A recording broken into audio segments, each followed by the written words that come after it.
네, 우리 열왕기하 10장 10절부터 11절까지 말씀 우리 같이 한 목소리로 읽겠습니다. 10절입니다. 그런즉 이제 너희는 알라. 곧 여호와께서 아합의 집에 대하여 하신 말씀은 하나도 땅에 떨어지지 아니하리라. 여호와께서 그의 종 엘리야를 통하여 하신 말씀을 이제 이루셨도다 하니라. 예후가 아합의 집에 속한 이스라엘 남아있는 자를 다 죽이고 또 그의 귀족들과 신뢰받는 자들과 제사장들을 죽이되 그에게 속한 자를 하나도 생존자를 남기지 아니하였더라. 아멘. 오늘 말씀 가운데 하나님의 크신 은혜가 있기를 간절히 소망합니다.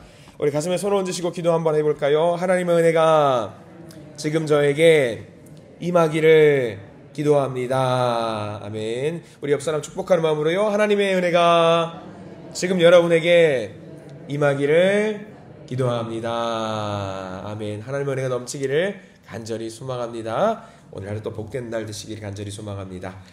자, 우리가 열왕기하 말씀을 보고 있는데요. 오늘 열왕기하 말씀 10장 말씀은 하나님께서 엘리야를 통해서 해주셨던 그 선포의 메시지, 예언의 메시지들이 오늘 드디어 마무리가 되는 상황입니다. 하나님의 말씀을 우리가 읽고 있으면 무서울 때가 있습니다. 여러분들 하나님을 어떻게 믿으시는지 모르겠습니다. 하나님은 약속의 하나님입니다. 하나님은 사랑의 하나님, 하나님은 선의의 하나님, 정의의 하나님, 공의의 하나님이기도 하지만 하나님은 반드시 약속을 이루시는 하나님이라는 사실을 우리가 잘 기억을 했으면 좋겠습니다. 늘 우리에게 좋은 일로만, 좋은 일, 선한 일들로만 우리와 연관되어 있는 하나님이면 얼마나 좋겠습니까? 근데 살다 보면은 우리가 그렇게 느껴지지 않을 때가 분명히 있습니다. 내가 무언가 잘못을 했을 때에, 내가 뭔가 하나님께 옳지 못한 일을 했을 때에 반드시 정의를 우리를 통해서 실천하시는 하나님을 깨달을 때 우리가 좀 조심스러운 삶을 살게 됩니다. 굉장히 중요한 거고요. 그런 하나님을 우리가 앞에 두고 신앙생활을 한다는 것은 굉장히 또 중요한 일입니다. 내가 그런 하나님 앞에서 신앙생활을 한다는 것, 믿음생활을 한다는 것, 때로는 선포의 메시지를 주시기도 하지만 우리에게 선한 뜻으로 우리에게 메시지를 주실 때가 있다는 것을 알고 오늘 말씀을 좀 우리가 받아 먹었으면 좋겠습니다. 오늘 말씀은요, 그렇게 하나님의 약속을 주신 그 메시지들은, 그 선포의 말들은, 그 말씀은 반드시 이루신다라는 것을 우리에게 보여주시는 소중한 말씀이 담겨 있습니다. 자, 우리가 한번 1절부터 한번 넘어가 보도록 하려고 합니다. 자, 1절 말씀에는 이렇게 나와 있어요. 10장 1절 한번 볼게요. 1절 읽겠습니다. 시작. 아합의 아들 70명이 사마리아에 있는지라. 예후가 편지들을 써서 사마리아에 보내서 이스라엘 귀족들 곧 장로들과 아합의 여러 아들을 교육하는 자들에게 전하니 일러스되. 자, 여기 아합은 그의 아들들이 있다라고 지금 성경에 나와 있지요. 무려 몇 명이지요? 70명의 아들이 있습니다. 딸까지 합하면 몇 명쯤 될 것 같아요? 뭐 곱하기만 해보죠. 그냥 곱하기만 하면은, 이야, 이제 대단한 사람이에요. 이 사람도 70명의 아들이 있다라는 것은 또 여기 학교가 있는 것 같아요. 우리가 성경 보면은. 그러면 어떤 학교일 것 같아요? 아들에게 교육을 시킨다. 무슨 수업을 시키는 것 같습니까? 제왕의 수업을 시키는 거죠. 제왕의 수업을 70명이나 되는 아들들에게 수업을 가르치게 한다라는 것. 자, 우리가 여기서 70명이라고 했는데 70명이 아닙니다. 원래는 플러스 2가 돼야 돼요. 왜냐하면 지금 왕이 누구냐면 아합이 아니에요. 지금 왕은 아합의 아들이에요. 그리고 이미 전에 한 명의 아들은 난간에 떨어져서 한번 죽었어요. 그럼 2명의 아들이 더 있었던 건데 72명의 아들인 겁니다. 72명의 아들이 제왕 수업을 받았다라고 하는 건데, 이거는 뭐냐면 내가 이 왕권을 견고하게 유지해 나가겠다라고 하는 강력한 의지의 표현입니다. 하나님하고 상관없이 나는 이 아이들을 기도가 아니라 수업과 교육을 통해서 왕권을 견고하게 만들겠다라고 하는 어떤 고집이 있었던 거지요. 자, 거기에 지금 누가 편지를 썼다라고 나와 있냐면 예후라는 사람이 편지를 썼어요. 예후는 누구냐면 지난 시간에 하나님의 선지자로 말미암아서 기름 부음을 받았던 왕이 될 거라고 예언을 받았던 사람입니다. 자, 그러면 이 사람이 편지를 썼는데 선한 의도로 무슨 성탄절 크리스마스 카드를 보냈을까요? 아니죠. 이 70명에게 무슨 편지를 보냈냐면 3절의 내용이 나와 있습니다. 3절에 무슨 내용이 나와 있는지 한번 볼까요? 3절 말씀 함께 읽겠습니다. 시작. 너희 주의 아들들 중에서 가장 어질고 정직한 자를 택하여 그의 아버지의 왕좌에 두고 너희 주의 집을 위하여 싸우라 하였더라. 자, 그 70명의 아들 중에 왕을 세우는데 누구를 세우냐면 가장 정직하고 가장 어진 사람을 왕으로 세워라 라고 말을 하고 있습니다. 지난번에도 말씀드렸습니다. 북이스라엘은 왕좌를 물려받는 게 아니었어요. 왕을 추대하면 그 왕을 인정해주는 그 과정이었단 말이죠. 그럼 지금 예후가 도발을 하는 거예요. 왕을 한번 너희들 세워봐라. 70명이나 되는 위대한 사람들이 있을진데 그 중에 한 명, 가장 정직한 사람은 있을 거 아니냐. 가장 어진 사람은 있을 거 아니냐. 그 사람을 왕으로 세워라. 그러면 그때부터 나는 그 왕과 싸우겠다. 한 명이 아니겠죠. 한 명이 죽으면 어떻게 되겠어요? 또 세워봐라. 또 세워봐라. 또 세워봐라. 나는 이미 하나님으로부터 인해서 기름 부음을 받았기 때문에 너희들이 아무리 왕을 세운다 할지라도 난 그 왕들을 모조리 무찌르고 왕권을 가져갈 것이다 라고 지금 당당하게 자신을 높이면서 반역을 하고 있는 거예요. 반역을. 자, 이 싸움의 상황은 어떤 상황이냐면 예후가 있고요. 북이스라엘이 있어요. 둘이 붙어요. 누가 이길 것 같아요, 여러분들? 반역자가 이길까요? 그 왕권을 곤고하게 하고 있는 나라가 이길까요? 이게 싸움이 안 되는 이유가 2절 말씀에 나와 있는데 2절에 뭐라고 나와 있냐면 북이스라엘이 얼마나 센지를 보시면 돼요. 자, 2절 읽어보겠습니다. 시작. 너희 주의 아들들이 너희와 함께 있고 또 병거의 말과 견고한 성과 무기가 너희에게 있으니 이 편지가 너희에게 이르거든. 자, 이 표현은 뭐냐면 예후가 아니에요. 강한 나라가, 강한 힘을 갖고 있는 존재가 어디냐면 이스라엘이라는 거예요. 이스라엘이 아무리 강력한 힘을 갖고 있다고 할지라도 너희들이 아무리 나와 싸워도 강한 힘을 갖고 있다고 할지라도 내가 이길 거다라고 이야기를 하고 있는 거죠. 지금 뭐 속된 말로 뭐 비교하자면 미국과 어떤 가난한 나라가 부딪혀가지고 당연히 미국이 이겨야 되는 게 정상이잖아요. 근데 지금 예후는 깡이 있는 거예요. 깡이 있는 거예요. 왜? 자기는 누구한테 기름 부음을 받았냐면 하나님으로부터 기름 부음 받았다고 생각을 하고 있기 때문에 나는 당연히 이길 것이다 라고 생각을 하고 있는 겁니다. 자, 근데 지금 이렇게 도발을 하고 있는 상황 속에서도 무슨 말들이 나오냐면 이 제왕 수업을 받는 곳에서 흉흉한 소문이 돌기 시작하는데 어떤 소문이 도냐면 4절 말씀 소문이 도는 거예요. 사람들이 이 말들을 듣습니다. 4절을 한번 읽어보겠습니다. 시작. 그들이 심히 두려워하여 이르되 두 왕이 그를 당하지 못하였거든 우리가 어찌 당하리요 하고 라고 나와 있습니다. 이미 예후가 누구랑 싸웠던 거예요. 누구랑 싸웠냐면 두 왕과 싸워서 이미 그 두 왕을 잡았다라고 성경은 묘사하고 있는데 그 두 왕이 누구냐면 9장 하반절에 나오거든요. 9장 하반절 잠깐 볼까요? 다 읽지는 않아도 되는데 9장 하반절에 보면 24절 말씀 한번 보겠습니다. 9장 24절 우리 앞장으로 잠깐 넘어가면은요 9장 24절 함께 읽겠습니다. 시작. 예후가 힘을 다하여 활을 당겨 요람의 두 팔 사이를 쏘니 화살이 그의 염통을 꿰뚫고 나오매 그가 병거 가운데 엎드러진지라. 지금 누가 죽었어요? 여호람 왕, 북이스라엘의 왕이 죽었습니다. 전쟁통에서 이제 예후가 화살을 쏘았는데 성경은 조금 잔인해요. 표현이 너무 이제 적나라하게 나와 있죠. 양팔 가운데 있는 염통을 그대로 관통했다라고 나와 있습니다. 북이스라엘의 왕이 이미 죽었어요. 북이스라엘의 반역이 어떻게 된 거예요? 반역이 성공을 한 거예요. 예후의 반역이 성공을 했습니다. 그런데 지금 공교롭게 재밌는 상황. 한 명의 왕이 죽었습니다. 아까 우리가 읽었던 두 명의 왕을 잡았다고 나와 있잖아요. 그럼 한 명의 왕이 더 있다라는 얘기인데 누구냐면 이때 당시에는 북이스라엘과 남유다가 사이가 좋았어요. 사돈지간이었기 때문에. 공교롭게 지금 이 사이에는 이 상황 속에서는 누가 같은 자리에 있냐면 북이스라엘의 왕과 남유다 왕이 같이 있는 자리였어요.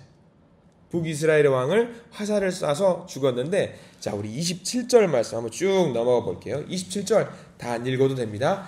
27절에 표제요. 제목이 있을 겁니다. 제목. 27절 제목. 파란 글씨 또는 빨간 글씨로 뭐라고 나와 있습니까? 유다 왕 아하시아가 살해되다. 유다 왕도 같이 그 자리에 있었는데 같이 죽음을 맞이하는 거예요. 권력이 있었던 사람들이 일거에 두 나라의 왕이 한꺼번에 죽었습니다. 누구한테? 예후에게 죽임을 당하는 거예요. 여기만 끝나지 않아요. 하나님의 말씀은요 정말 정확합니다. 30절 넘어가 볼게요. 9장 30절. 이것도 제목만 보셔도 돼요. 9장 30절. 제목이 뭐라고 나와 있냐면 이세벨 왕후가 살해되다. 왕후도 죽었습니다. 왕후가 죽었어요. 이 30절부터 나와 있는 왕후가 죽은 장면은 천천히 읽어보시면 너무 잔인해요. 막 머리가 찢어지고 막 그런 잔인한 장면들이 나오거든요. 근데 이게 이 죽음을 어디서 죽었는지를 우리가 잘 봐야 돼요. 우리가 10장 말씀이 이어지는 이유가 9장. 이 세 사람이 동시에 죽음을 맞이하게 되는데 어디서 죽음을 맞이하게 됐을까? 여러분들 어디서 죽었을까요? 성경을 좀 보신 분들은 이거 알 거예요. 9장 26절 볼까요? 여기가 너무 중요하거든요. 26절. 하나님의 말씀은 절대로 쓰러지지 않는다는 것을 26절 말씀을 보여주고 있습니다. 자, 26절 같이 한번 읽어볼게요. 중요합니다. 시작. 여호와께서 말씀하시기를 내가 어제 나봇의 피와 그의 아들들의 피를 분명히 보았노라. 여호와께서 또 말씀하시기를 이 토지에서 내게 갚으리라 하셨으니 그런즉 여호와의 말씀대로 그의 시체를 가져다가 이 밭에 던질지니라. 자, 우리 거기 밑줄을 그어야 되겠죠. 여호와께서 또 말씀하시기를 그 뒤로는 다 밑줄을 그으십시오. 이 토지에서 내게 갚으리라. 이 토지에서 어딘 것 같아요, 여러분들? 어디서 이 사건이 발생됐을 것 같아요? 사람 이름이 나오죠? 나봇입니다. 그럼 나봇이 이 일을 그 예후가 이 사람들을 왕 2명과 이세벨을 잡은 장소가 어디냐면 나봇의 포도원에서 이 일이 이루어진 거예요. 그러니까 이건 뭘 말하냐면 여호와의 말씀은 틀림없는 거 정확한 건데 하나님이 모든 걸 지켜보고 반드시 내가 갚을 것이라고 말했던 그 선포의 메시지가 지금 그대로 하나씩 토시 하나 안 틀리고 이루어지고 있는 거예요. 차곡차곡 이루어지고 있는 거예요. 여러분 얼마나 무서운 하나님인지 몰라요. 모든 것을 차곡차곡 지금 쌓아가고 있어요. 그리고 여기서 끝난 게 아닙니다. 하나님의 말씀은 정확해요. 우리가 읽은 본문이 방금 10장 읽었잖아요. 10장 11절 말씀을 우리가 그냥 대충 읽을 것이 아니라 10장 11절 말씀, 11절 말씀. 열왕기하 10장 11절 말씀. 하나님의 말씀이 얼마나 정확한지 11절 말씀에 나와 있습니다.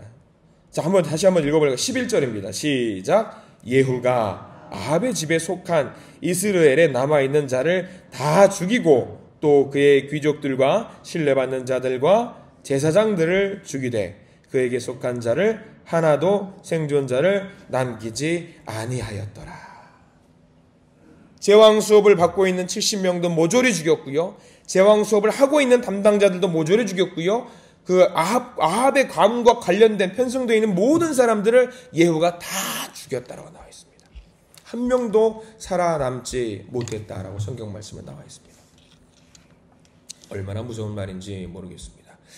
자, 그런데 우리가 오늘 말씀을 통해서 잘 알아야 될 것이 있습니다. 하나님의 말씀은 하나도 땅에 떨어지지 않는다라는 사실이 중요하잖아요.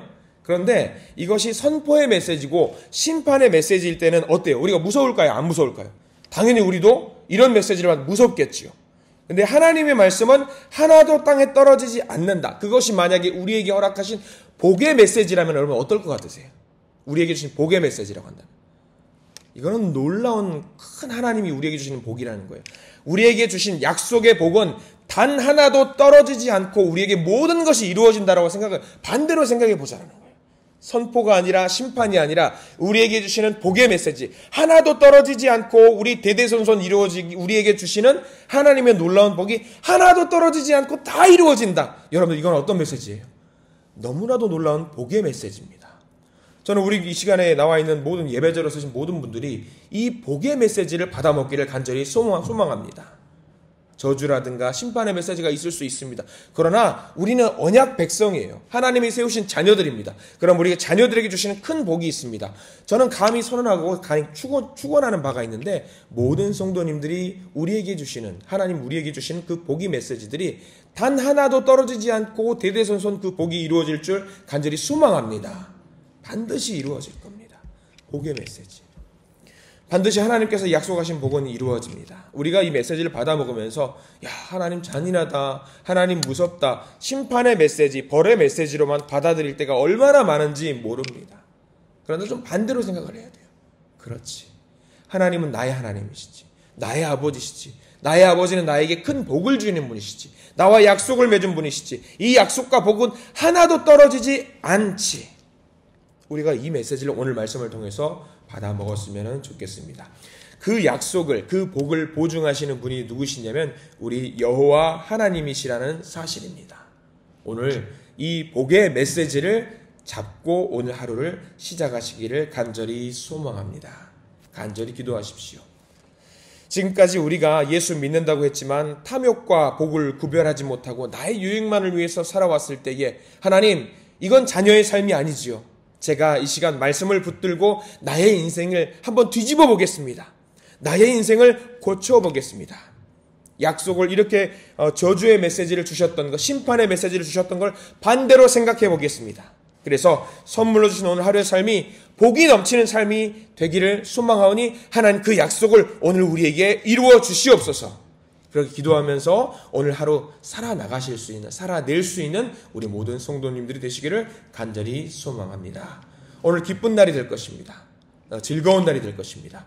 복이 넘치는 날이 될 줄 믿으니 그 복 붙들고 나아가시면서 하나님 감사합니다 라고 연발 그 기쁨의 소리를 우리의 입으로 내뱉으실 수 있는 우리 모든 성도님들이 되시기를 간절히 소망합니다. 기도하겠습니다. 주님 감사합니다. 우리가 오늘 말씀을 통해서 북이스라엘이 당한 끔찍한 그 역사의 현장을 보게 됩니다. 두렵습니다. 떨립니다. 그러나 분명한 것은 우리가 하나님의 편에 설 때 하나님께서 보증하시고 우리에게 절대로 그 말씀이 하나도 떨어지지 않고 그 복이 우리에게 이루어 주신다고, 이루어 내신다고 하나님은 말씀해 주십니다. 우리 삶 속에서 하나님의 복을 마음껏 누릴 수 있는 우리가 되도록 인도하여 주시옵소서. 하나님의 말씀은 단 한 구절도 한 점도 떨어지지 않고 모든 것이 이루어 주신다고 주님께서 약속해 주셨사오니 말씀 붙들고 오늘 하루 살아낼 때에 기쁨의 하루가 되게 하시고 즐거움의 하루가 되시고 늘 기쁨이 넘치는 예수의 향기를 마음껏 전할 수 있는 아름다운 복된 날이 되도록 저희들을 인도하여 주시옵소서. 예수 그리스도 이름으로 간절히 기도드립니다. 아멘.